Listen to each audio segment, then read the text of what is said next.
Inul Daratista curhat pernah dibayar manggung Rp35.000. Pedangdut Inul Daratista curhat dirinya pernah dibayar Rp35.000 saat belum terkenal. Inul Daratista juga sempat menceritakan kisah perjuangan hidupnya sebelum seterkenal sekarang. Tak hanya itu, Inul Daratista juga tak melupakan soal bayaran manggungnya Rp35.000.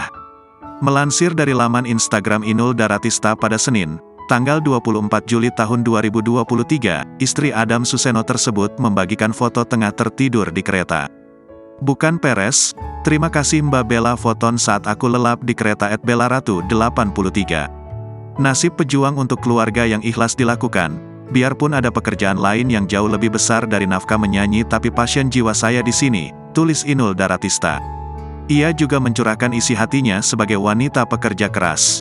Namun, dirinya bersyukur di balik kelelahannya itu ia bisa sesukses sekarang. "Aku pekerja yang sungguh keras, aku nikmati, aku syukuri. Orang lain ngantri nunggu dapat kerjaan, sedangkan aku dikasih tiket gratis, dikasih duit honor, dikasih semua fasilitas. Bisa manggung di usia yang campur sama ABG milenial, semua masih bisa eksis," tulisnya lagi. Salah seorang netizen pun menanyakan berapa bayaran Inul saat manggung bersama grup orkes Palapa dan Moneta.